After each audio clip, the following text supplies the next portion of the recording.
Hello, kumusta kayong lahat? Magandang hapon sa inyo, wherever you are in the world. At good afternoon din doon sa mga subscribers natin na mga OFW. If ever you visited this channel, this is Justin Talk News PH. At bago ang lahat, before anything else, I would like to request, paki-like naman, paki-pindot yung like. Then, paki-share this video if you like this video.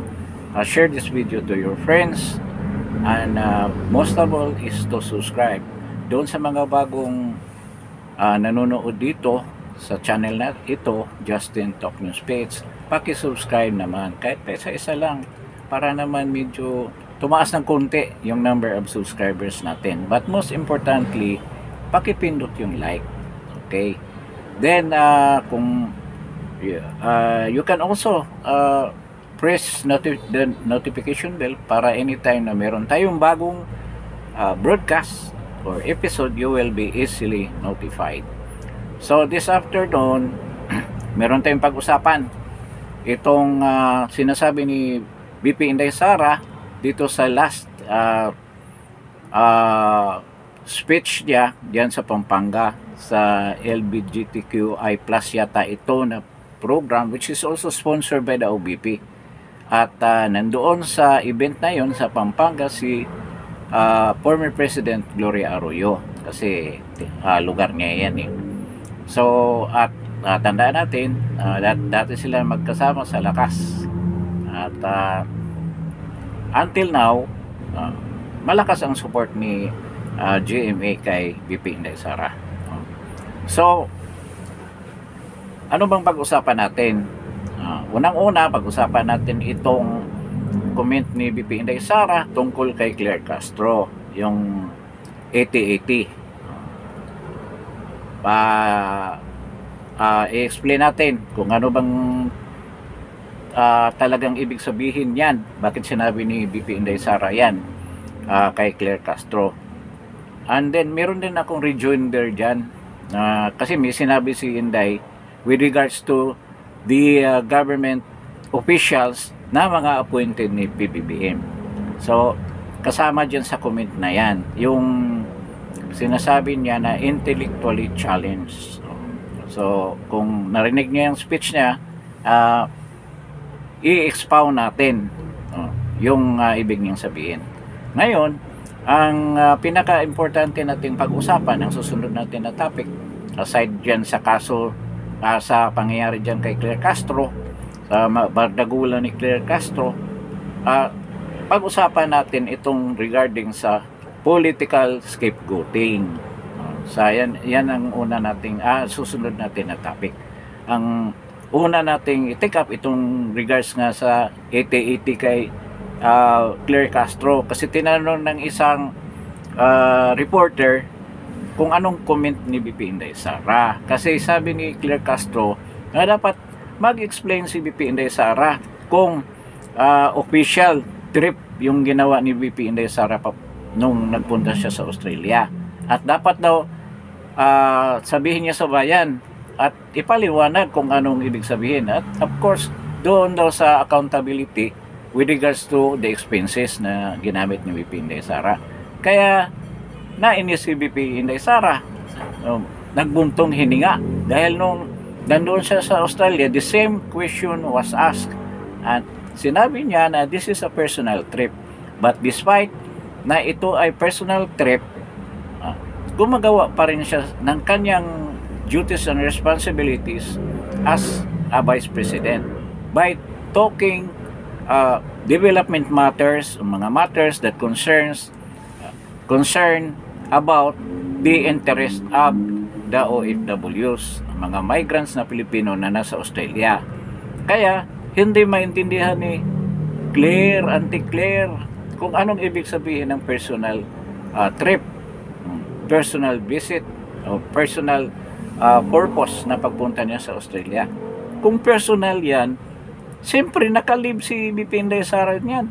At personal niyang pera ang ginamit niya dyan sa lahat na expenses na ginagamit niya dyan sa pagpunta niya sa Australia. Ngayon, kung meron mang part doon sa pagganap niya dahil wala naman makapigil sa kanya kung anong gagawin niya as a Vice President, kung anong mga programang i-implement ni BP Inday Sara. So, kinausap na rin niya ang mga OFW na nandoon at mga migrants na nandoon sa Australia. At dito, nag-kick in yung pagiging official niya ng gobyerno, being the Vice President of the country, na meron siyang mga projects like meeting the OFWs. Marami siyang mga paliwanag doon sa mga OFWs kung discussions doon sa mga real issues na nangyari sa bayan na dapat malalaman ng mga OFWs. And of course, to move towards the upliftment of their what we call this motivation, that they will be motivated to work more and to love the country more and to work for the Filipinos na naiwan dito sa Pilipinas, at dapat hindi nila kalimutan yung pagiging Pilipino nila. Yun ang move ni BP Inday Sara.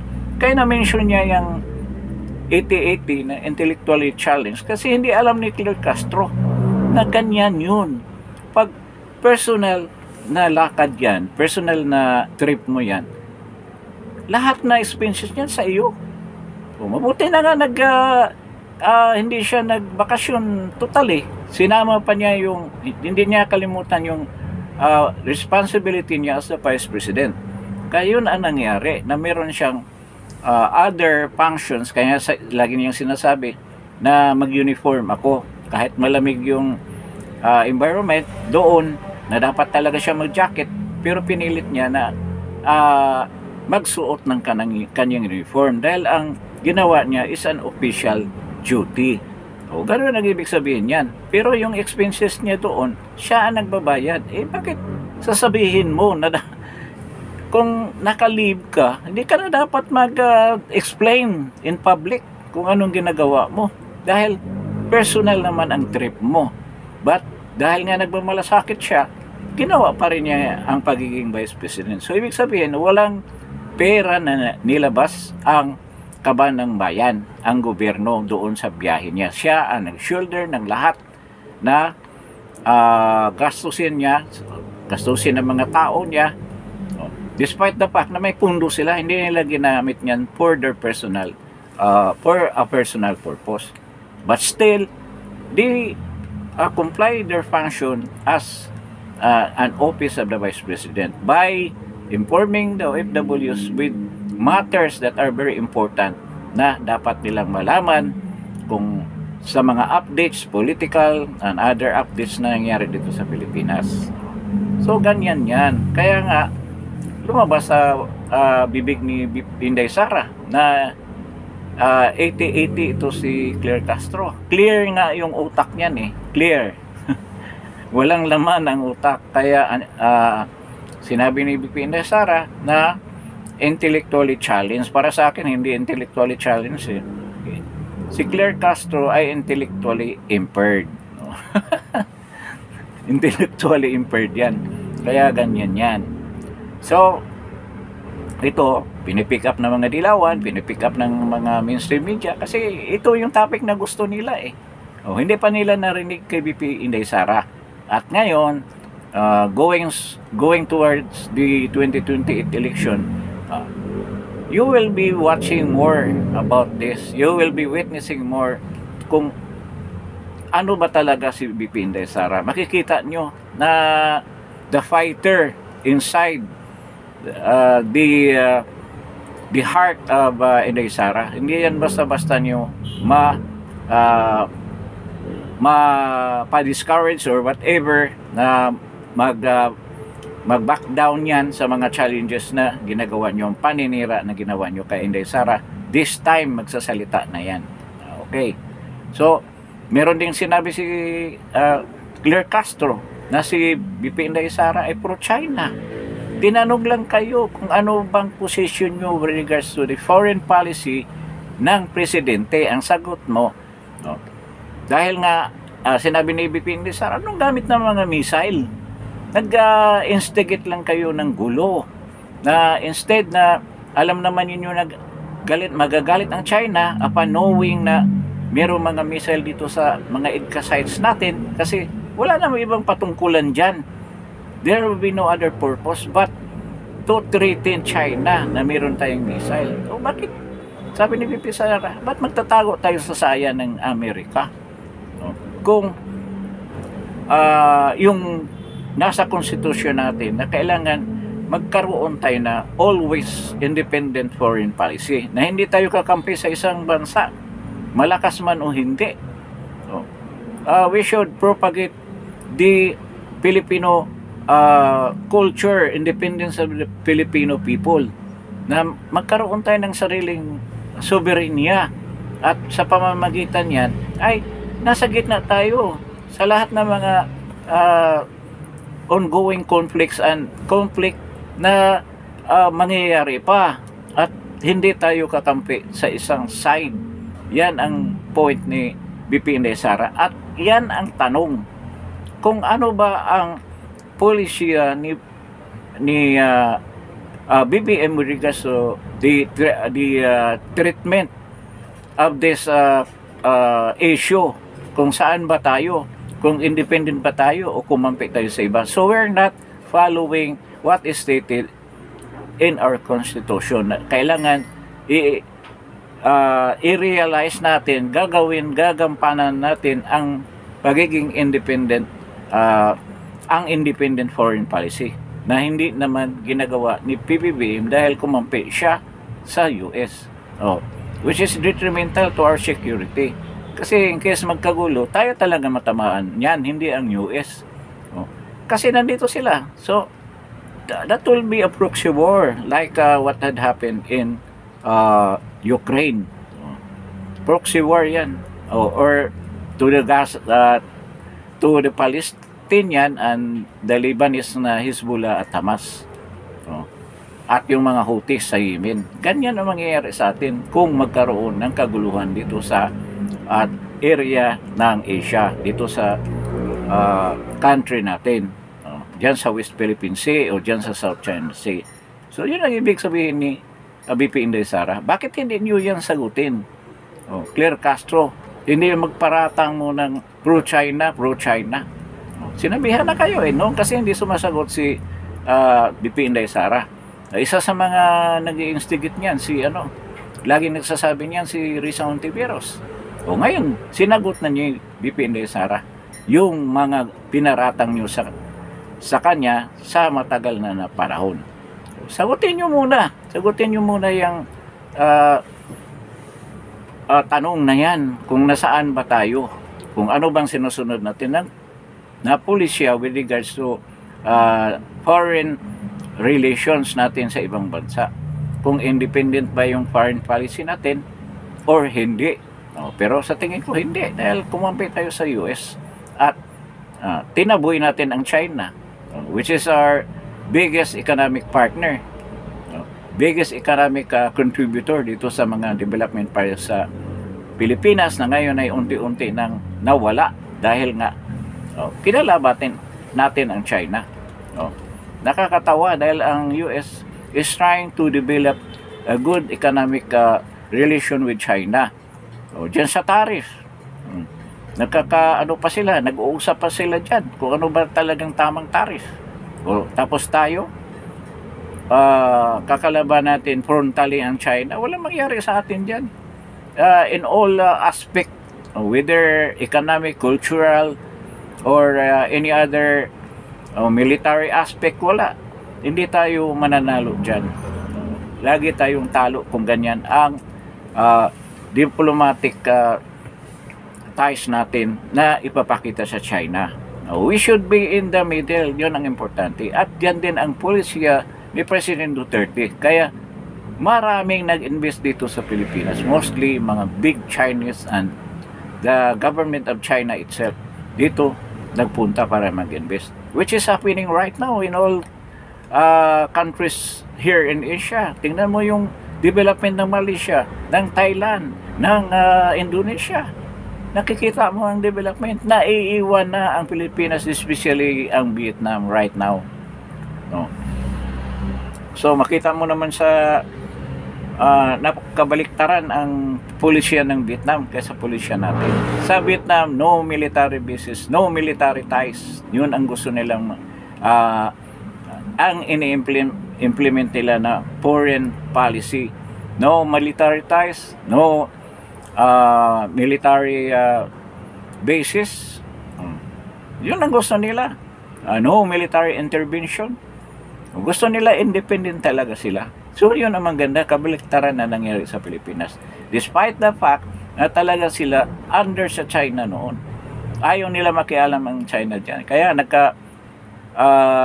nagkabanggaan sila dyan with regard to the island dyan na kiniklaim din ng China. Island na in the coast of Vietnam, dyan sa South China Sea, na kiniklaim ng Vietnam na sa kanila. So yun ang pangyayari. So ito, nakikita natin na talagang hindi ginagawa ng presidente natin. Kasi siyang chief architect ng foreign policy ng Pilipinas. At wala siyang nagawa tungkol dyan. At hindi niya yan masasagot. Sigurado hindi niya masasagot yan. Kaya yun na lang ang sinasabi ni Claire Castro dahil walang isasagot eh. Kasi kung magsasagot naman siya, taliwas doon sa ginagawa. Actual na ginagawa niya. Kaya yun ang sinabi ni Claire na pro-China. Nakita natin anong klaseng pagka-abogado. Parang hindi ko malaman kung abogado mo talaga yan. Or mahinang abogado lang. Kaya nag-vlogger nga yan dati. Hindi ko naman ibig sabihin na mahinang ulo ng mga vlogger. Pero kung ikaw abogado, dapat naman you should show some intellectual proficiency. Wala eh. Lalo na ikaw ang spokesman ng presidente. So, iwanan natin yung topic na yan. Dito naman tayo sa political scapegoating. Alam naman natin yung political scapegoating. Alam naman natin ang word na scapegoat. Di ba? Yung kahit hindi ka makasalanan, ikaw ang pinaparatangan para maligaw ang mga tao doon talaga sa tunay na dahilan o tunay na tao na involved sa isang ginawang kasalanan. Yan ang scapegoat, di ba? Kahit sa mag-boyfriend, kiniscapegoat lang nila yung boyfriend nila. O hindi lang malaman pala, may ano pala, may iba palang kausap. Parang mga ganyan. So ito, sa narration ni BP Inday Sara, totoo lahat ang pangyayari. At isa sa mga utak dyan, si Remulla, si Boying Remulla at saka si BPM. At of course, si Tambaluslos. Silang utak. Of course, si Lisa Aranita. Silang mga utak niyan. Kasi, yung unang palpak nila, yung with regards to the People Initiative. Diba? Pinalusot pa yon na may isang civic group na yun ang nag-conduct dyan sa, yan ang nag-initiate dyan sa People's Initiative. At nangyari, na-booking yan, magkaroon nga sana ng advertisement para dyan i-promote yung People's Initiative. Nalalaman pala na si Martin Romualdez ang pasimuno dahil gusto niya maging Prime Minister, gusto niyang ibahin ang Constitution para magkaroon ng change ng form of government which is parliamentary. At siya ang magiging Prime Minister dahil sa parliament system ng gobyerno, hindi na tayo directly makabuto sa kanya. Ang ibubuto natin yung mga representative na lang na mga abogado, mga congressman. At ito, mga congressman na to, sila magpipili ng Prime Minister nila. So yun ang target ni Martin Romualdez. Pero ito, napigilan. Napigilan ito dahil nabunyag nga sa publiko. Nagkaroon ng Senate hearing, kasama nga sila ni Bato, nagpunta pa nga sila doon sa Davao, si Amy Marcos nagpunta rin doon para imbestigahan itong kaso na to at nalalaman na mayroong kapalit na pera, na ayuda. Yung mga pirma na ginawa ng mga tao na sinabi ayuda pero hindi pala ayuda lang. Kung hindi ang mga signatures na yan ay para sa People's Initiative. At ngayon, kinukulate yan, iniipon ng Comelec, kaya delikado tayo kay George Garcia. Baka in the right time, ilalabas nila yan. Yung mga signatures na yan at sabihin na meron ng decision ang mga tao with regards to the People's Initiative at naaprubahan na dahil nga yung ilang percent na voto na kailangan para mag-initiate dyan sa People's Initiative ay na-achieve na. Yun ang delikado kung si George Garcia. Kaya nga niya dayain ng eleksyon. Yung mga buto na nawawala. Nakita mo yan? Kaya pwede niyang gagawin yan. Ngayon, nakareserva lang yan. At I think, isa yan sa mga plano nila. Yun sana ang plano nila. Kaya pilit talaga nilang i-impeach si BP Sara. So, anong nangyari? Nang nabuking ito, nagsampa sila ng impeachment case kay BP Sara para ma-deviate ang atensyon ng mga tao from that scandal. Yung iskandalo dyan sa People's Initiative na ilang bilyong halaga na kinurakot nila from the coffers of the government para ipagtustos dyan sa People's Initiative na yan. At yan ay pumalpak at on hold. Hindi ako maniwala na wawala yan. Nandyan pa rin yan. At in the right moment, pwede nilang hugutin yan. Lalo na ang naging caretaker dyan sa mga sign na mga dokumento na yan na kunwaring ayuda ay si George Garcia. Kaya delikado tayo dyan kung hawak yan ni George Garcia. Kaya bantayan natin ang husto.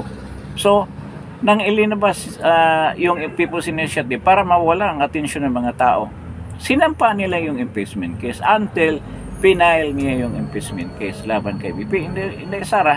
At somewhat, they were successful na hindi mapag-usapan ng mga tao ng tuloy-tuloy ang People's Initiative. Kasi ang lahat ng issues are geared towards the impeachment of BP Inday Sara. Nagiging controversial topic na yung pagka-impeach ni BP Inday Sara. So, ganyan yan. So, that is what we call political scapegoating. Gumawa sila ng senaryo, strategiya nila para hindi na mapag-usapan ang People's Initiative, which is napakalaking financial scandal yun na dapat talagang imbestigahan. Inimbestigahan naman ng Senado pero hindi naman natapos. Wala naman napatawa ng kasalanan. Kaya, or penalties doon sa pangyayari na yun, doon sa mga nawalang mga halaga, mga pundo na dapat naman ilagay sa tamang projects. So, yun, nawala yun. Ngayon, tumating ang punto doon sa 2024 budget na nabuking ni na Congressman Ungab na mayroong malaking dayaan doon sa mga hindi napilapan o mga bakanting mga amount doon sa bicameral committee report para sa budget ng 2025. So, napakalaking iskandalo, napakalaking pandaraya ang ginawa dahil inayos nila yung budget at nakita natin na sobra ang pandaraya na ginawa. At ito, hindi ako maniwala na hindi alam ni BBM yan. Nang pagpasa ng GEE, yun ang nangyari. Kaya nakabinbin sa Senado, sa Supreme Court ang kaso na sinampa ni PRRD through I think Attorney Torion, kasama sina Vic Rodriguez ang kasama dyan. At until now, wala pa rin discussions with regard to that. Dahil nga, hindi naman ginalaw ng Kongreso. Siguro ang naisip ng Supreme Court, problema niyo ito at obligasyon ninyo. Kayo ang dapat manguna dito mag-imbestiga. Pero walang matinong investigasyon na nangyari dyan. Ang hinahantay lang ngayon ang debate dyan. Hanggang ngayon hindi pa nangyayari. Anong ginawa nila? Dahil malaking iskandalo yun na involve mismo ang executive division ng department ng ating pamahalaan. Ang ginawa nila, pinahuli nila si President Duterte. That's political scapegoating. Strategiya para makalimutan ang issue sa budget diyan sa bicameral committee report. Yan ang ibig sabihin ni BP Inday-Sara. That's political scapegoating. Sinisisi si President Duterte, pinuko sa kanya. Pero malaki rin pagkakamali nila. Dahil dyan sa surrender, pag kidnap nila kay kay President Duterte, former President Duterte, nangyari nung eleksyon na natalo sila, ang mga kandidato nila natalo dyan sa eleksyon na yan. Kaya hindi nila na-anticipate yun na ganyan ang mangyayari.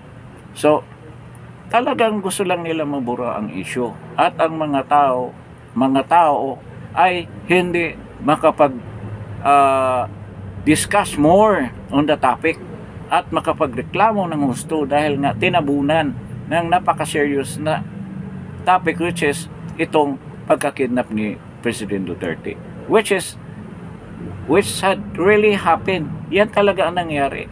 Somehow nawala yung topic ng bicameral committee report, yung iskandalo na yan, ang pagnanakaw ng pera na yan ng pamahalaang Marcos. Pero hindi nakakalimutan ng mga tao yan. Yan isa sa mga issue nagpapainit ng mga tao sa sobrang galit.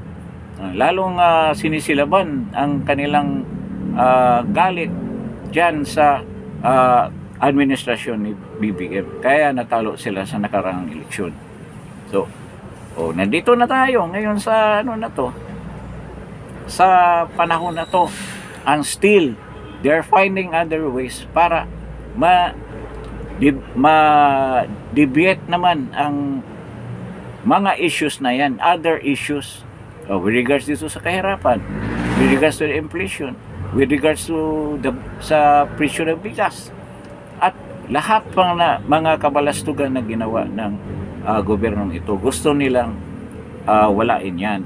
Kaya ito, tuloy-tuloy nila ang cooperate with the ICC para nga dito sa kaso ni President Duterte. So ganyan na nangyari dyan. So clearly ang walang alam ang dito, ang pamahalaan na ito, paghanap ng butas para sa mga kalaban nila at sa mga Dutertes, lalo na kay BP Inday-Sara, na sa tingin nila is a big threat para dito sa upcoming presidential elections ngayong 2028. But a lot of observers and also supporters of BP Sara are very inspired at motivated dahil nga dito sa paglabas ng BP Sara na hindi na siya nagpipigil sa mga sinasabi niya. So with this in mind, doon sa mga supporters tulad natin, handa na tayo makipaglaban dyan sa mga walang hiya sa bayan natin.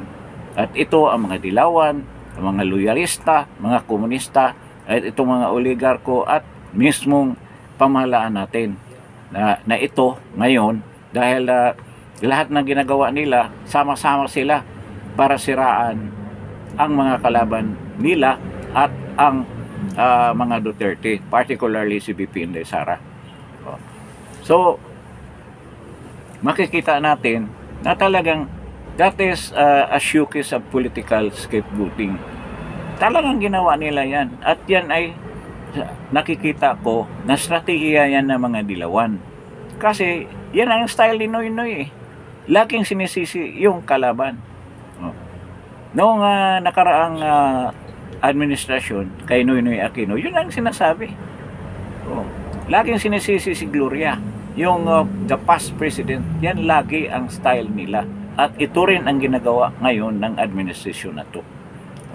Puro Duterte, typical na dilawan attitude yan, na strategiya ng mga dilawan.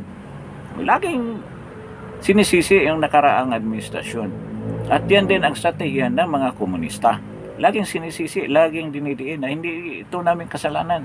Ito kasalanan ni Duterte. Laging ganyan. So, kung napapansin ninyo, ganyan ang style ng mga dilawan. At ito yung ina-adapt ng mga Marcos. Kasi, yung mga dilawan halos nandiyan na rin kay Marcos. Kasama na yung mga komunista. So, mga ngayon, marami akong nakausap mga DDS. Yan nga sabi, they are highly motivated and inspired na unti-unti nang, hindi na unti-unti, talagang frontal na ang mga actions ni BP Inday Sara. Sinasagot na yung mga issues na sa tingin natin dapat naman niyang sagutin. At nagpapasalamat tayo sa kanya at nalalaman natin ang katapangan ni BP Inday Sara, ang kanyang intellectual sharpness doon sa mga questions at lahat ng mga tanong. Hindi makapalag yung mga mga reporter dahil laging tama yung mga sinasabi niya. They are all based on past incidents at mga proven facts na nangyayari. Kaya mahirap pasubalian yung mga sinasabi niya. So, we should support BP Inday Sara dito sa unti-unti niyang paggalaw going towards the 2020 election. So tayo naman mga DDS, mga supporters ni BP Inday Sara, dapat ganyan din tayo. Dapat din we should uplift our spirit para dito sa upcoming battle natin with itong demonic, para sa akin, demonic administration na to. Hindi ako maniniwala ng tao na ang humawak niyan. Meron talagang basbas na ni Satanas yung mga ginagawa nila. Kasi kung if you are a religious person, hindi naman ako religious person, pero makikita mo kung saan ba talaga ang direksyon ng pag-iisip nila, ang pag-uugali. Hindi yan kaugalian ng isang Kristiyano, mga ginawa nila. Kaya demonic nga. So paglabanan natin to, handa tayong lumaban sa ganitong mga pangyayari at ihanda rin natin ang sarili natin para always nasa tama ang mga decisions natin. So with this, siguro hanggang dito na lang tayo para sa episode na to at let's continue supporting BP Inday Sara until sa 2020 elections. At meron naman siyang mga supporters na iba na mga new emerging supporters. So nagpapasalamat tayo na marami namang sumasama sa movement natin, which is to elect BP Inday Sara as president by 2028. So maraming salamat sa inyo. Before leaving this channel, before anything else, before leaving this channel, what I mean is paki-like naman ng video na to at paki-share, then try to follow Justin Top News PH, and of course subscribe naman kahit pa isa-isa para naman umabot man lang tayo ng 1,000. Yung iba magwa 1 million na, ako 1,000 pa lang ang target ko. So sana tulungan nyo itong channel na to, tulungan niyo ako na makaabot man lang tayo ng 1,000 subscribers. And of course, most important is to like. Paki-like naman ito para umayos ng konti itong napakaliit nating channel. But despite all of that disadvantages, nandito pa rin tayo para isawalat ang ating nasa kaloob-looban natin, ang mga naiisip natin sa kabutihan ng ating bayan. So maraming salamat sa inyo at God bless.